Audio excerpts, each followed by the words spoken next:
अस्सलाम वालेकुम। अनीस एस्ट्रोवर्ल्ड पर आपको खुशामदीद कहता हूँ। मैंने पिछले लेक्चर में आपको कर्क लगन की कुंडली में या बुर्ज सरतान के जायचा में या कैंसर असेंडेंट चार्ट में राहु की प्लेसमेंट तमाम हाउसेस में, घरों में, भाव में क्या रिज़ल्ट होते हैं उसके बारे में बताया।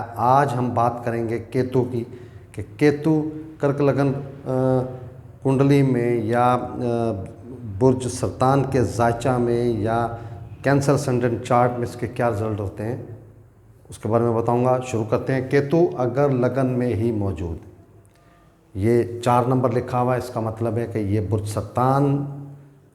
सरतान है, ये कर्क है, ये कैंसर है। तो यहाँ पर पिछले लेक्चर में मैंने आपको बताया था कि यहाँ पर केतु अगर मौजूद हो तो इसे ग्रहण योग समझा जाता है, देखा जाता है या उसके मुताबिक प्रेडिक्ट किया जाता है। तो नाकस हो गया इस घर में अगर लगन में मौजूद है। ये इंसान की जो अक्ल है, जो प्लानिंग है, उसको डिस्टर्ब करता है, पर्सनैलिटी को डिस्टर्ब करता है, उसकी बात की समझ नहीं आती लोगों को या समझा नहीं पाता। एक चीज़ है कि केतु एक डिप्लोमेटिक स्टार है और ये इंसान को डिप्लोमेटिक बना देता है, यानी कि बात घुमाने का तरीका इसको होता है, बात करने का इसको तरीका होता है इसको। तो यहाँ से 5वीं नज़र संतान, एजुकेशन, इसके लिए नाकस हो गया। 7वीं नज़र से पार्टनरशिप को देखा, ये नाकस हो गया।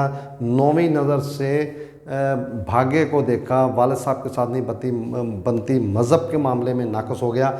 केतु अगर दूसरे घर में हुआ तो यहाँ पर भी ये ग्रहण योगी समझा जाएगा, नाकस समझा जाएगा। फैमिली और फाइनेंस के लिए नाकस हो गया। यहाँ से 5वीं नज़र छठे घर को देखी, यहाँ के मंसूबात नाकस कर दिए। और 7वीं नज़र से 8वें घर को देखा, ये भी नाकस। और 9वीं नज़र से प्रोफेशन को देखा तो इस घर के मंसूबात भी नाकस रिजल्ट होंगे। केतु अगर तीसरे घर में हुआ, ये अपने दोस्त के घर में गया, लेकिन ये भाव, ये घर, ये हाउस नाकस है। यहाँ पर बैठकर अपनी जिम्मेदारियों के मामले में, छोटे छोटे सफ़र, छोटे बहन भाइयों के साथ तल्लुकात ख़राब होने, यहाँ से 5वीं नज़र पार्टनरशिप नाकस हो गई। 7वीं नज़र भाग्य, अपने वालिद के साथ, अपने मज़हब के मामले में ये नाकस हो गया। मज़हब के मामले में बहुत नाकस हो जाता है यहाँ पे बैठ के। और यहाँ से 9वीं नज़र लाभ के मामला, डिज़ायर्स के मामला, ख्वाहिशात के मामला, ये अनसर्टन गेन के मामला नाकस हो गए। चौथे घर में बैठा, ये वीनस का घर है, ये शुक्र का घर है, ये ज़ोहरा का घर है, ये आउट क्लास इसके रिज़ल्ट होंगे। अगर वीनस ज़ोहरा अच्छे घरों में, शुक्र अगर अच्छे घरों में मौजूद हुई तो यहाँ पर ये बहुत ज़बरदस्त रिज़ल्ट देगा। पूरे सुख का मालिक होगा, ज़ाती सवारी, ज़ाती रिहाइश, वालदा का पूरा सुख हासिल करेगा। नेटिव लैंड से बैठ के, ये नेटिव लैंड से ये दूर लेके जाएगा। अब्रॉड के चांसेस बहुत ज़्यादा होते हैं क्योंकि ये सेपरेशन या सेपरेट कर देने वाला स्टार है। तो ये नेटिव लैंड से दूर, वालदा से दूर, इस तरह के मामला हो सकते हैं। 5वीं नज़र से 8वें घर को देखा तो यहाँ के जो नाकस चीज़ें हैं उनको रिज़ल्ट उनके नहीं होने देगा, पॉजिटिवली लेके चला जाएगा। 7वीं नज़र से प्रोफेशन को देखा, बहुत अच्छा हो गया। 12वीं नज़र से नेटिव लैंड में बैठकर इसने अब्रॉड को देखा, बाहर को देखा, बैरून मुल्क को देखा। तो ये उसके लिए ये ऐसी पर्सनैलिटी पहले बता चुका हूँ कि ये अब्रॉड जाके सेटल होती। कुंडली के 5वें घर में यहाँ पर केतु यहाँ पर उच्च का होता है और ये बहुत अहम घर है। ये औलाद का घर है, एजुकेशन का घर है, प्लानिंग का घर है, ये लव रोमांस का घर है। ये ज़बरदस्त रिजल्ट है क्योंकि उच्च का हो गया। यहाँ से 5वीं नज़र भाग्य को देखा, वालिद को, मज़हब को, ज़बरदस्त हो गया। यहाँ से 7वीं नज़र से आपके लाभ के मामला, डिज़ायर्स के मामला आउट क्लास हो गए। और 9वीं नज़र से इसने पर्सनैलिटी को देख के ज़बरदस्त रिजल्ट दे दिए। कुंडली के छठे घर में यहाँ पर भी ये उचका होता है, लेकिन ये भाव नाकस है, तरकेश घर है और यहाँ पर बैठकर ये नाकस रिजल्ट देगा। और यहाँ से 5वीं नज़र प्रोफेशन को देखा, नाकस हो गया। 7वीं नज़र 12वें घर को देखा, नाकस हो गया। और 9वीं नज़र फैमिली और फाइनेंस को देखा तो यहाँ के रिज़ल्ट गलत हो गए। कुंडली के 7वें घर में, ये शनि का घर है, जोहल का या सैटर्न का घर है, इसके फ्रेंडशिप है इसके साथ, एक ही पार्टी के हैं। और अगर शनि इस कुंडली में अच्छा हुआ, पॉजिटिव बैठा हुआ, अच्छे घरों में मौजूद हुआ, तो ये यहाँ पर बहुत अच्छा रिजल्ट देगा। 5वीं नज़र से डिज़ायर्स के मामला, लाभ के मामला बहुत अच्छे हो गए, अनसर्टन गेन के मामला बहुत अच्छे हो गए। 7वीं नज़र से पर्सनैलिटी ज़बरदस्त हो गई, और 8वीं नज़र से जिम्मेदारियाँ, मेहनत करने वाला, मेहनत करके मुकाम हासिल करने वाली पर्सनैलिटी। कुंडली के 8वें घर में, ये भी शनि का घर है, मूलत्रिकोण राशि है शनि की, लेकिन ये एक भाव बहुत गलत है, 8वां घर है। ये इसके मंसूबात का एक्सीडेंटली होने वाले मामलात, एंग्जाइटी और सीक्रेट्स, इनहेरिटेंस के मामलात नाकस हो जाते हैं, और ये केतु यहाँ पर बैठ के नाकस रिजल्ट देगा। 5वीं नज़र से 12वें घर को देखा, अखराजात बेकाबू हो जाएंगे, हॉस्पिटलाइज, बीमारी, इस तरह के मामलात। 7वीं नज़र से फैमिली और फाइनेंस के मामलात नाकस हो गए। 9वीं नज़र से सुख के मामलात नाकस हो गए।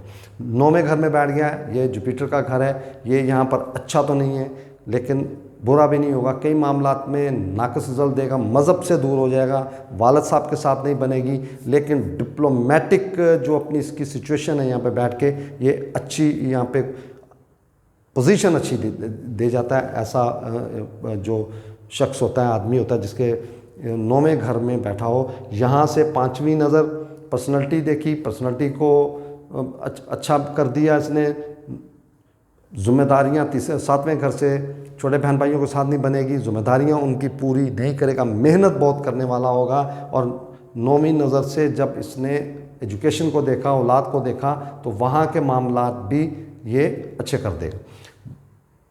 10वें घर में ये मंगल का घर है, मंगल का लॉर्ड है इस घर का, जिसे मार्स कहते हैं, और यहाँ पर ये इंतहाई नाकस हो जाएगा। यहाँ से 5वीं नज़र फिनांस और फैमिली के लिए नाकस हो गया। 7वीं नज़र सुख के मामलात, माँ के मामलात, ज़ाती सवारी, ज़ाती रहायश, नेटिव लैंड के मामलात, ये नाकस हो गए। और 9वीं नज़र से छठे घर को देखा तो यहाँ के मामलात भी या मंसूबात भी नाकस रिजल्ट देगा। 11वें घर में ये अच्छा हो गया। अगर वीनस यहाँ पे या शुक्र या जोरा अच्छी कुंडली में, चार्ट में अच्छी घरों में मौजूद हुई तो आउट क्लास रिजल्ट देगा। यहाँ पे अनसर्टेन गेन बहुत देगा, लाभ के मामला बहुत ज़बरदस्त होंगे, और ये अपने भाइयों, ख़ास तौर पर बड़े बहन भाइयों के साथ बहुत बनती होगी इसकी। और यहाँ से ये 5वीं नज़र से अपने छोटे बहन भाई और जिम्मेदारियाँ पूरी करता हुआ मेहनत करने वाली पर्सनैलिटी। 7वीं नज़र से अपनी औलाद के मामला में बहुत सुख हासिल करेगा, औलाद का, उनकी एजुकेशन का, और औलाद इसका कहना मानती हो।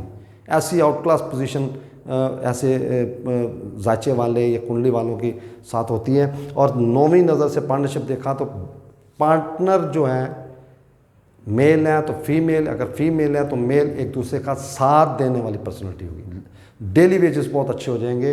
12वें घर में ये नाकस घर है, इसके दोस्त का घर है, लेकिन ये घर नाकस है। यहाँ पे बैठ के इसने 5वीं नज़र से सुख के मामलात, माँ के मामलात, नेटिव लैंड से दूर रहने वाली पर्सनैलिटी और बहुत ज़्यादा परेशान रहने वाली पर्सनैलिटी होती है।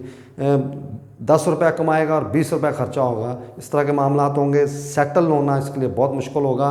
बहुत ज़्यादा उम्र का, एज का काफ़ी हिस्सा गुजारने के बाद जाके कहीं इसको अर्निंग के मामलात या सेटलमेंट के मामलात सीधे होते हुए नज़र आएंगे। 7वीं नज़र से छठे घर को देखा, लिटिगेशन के मामलात, दुश्मन, एनिमी बहुत ज़्यादा होंगे, रोग के मामलात, बीमारियों के मामलात, कोई ना कोई इसके साथ इस तरह का सिलसिला चलता होगा। और 9वीं नज़र से 8वें घर को देखा, इंतहाई घर में, इंतहाई नाकस घर में बैठकर इंतहाई नाकस घर को अच्छी बल्कि बुरी नज़र से देखने की वजह से ये घर भी इसके लिए नाकस तरीन होगा। आज मैंने कोशिश की है केतु, राहु और केतु दोनों कर्क लगन की कुंडली में या बुर्ज सरतान के जायचा में, कैंसर असेंडेंट चार्ट में बताने की कोशिश की है। नेक्स्ट इंशाल्लाह मैं अगले प्रोग्राम में आपको लियो असेंडेंट चार्ट के ऊपर बताऊंगा। बहुत शुक्रिया। अस्सलाम वालेकुम।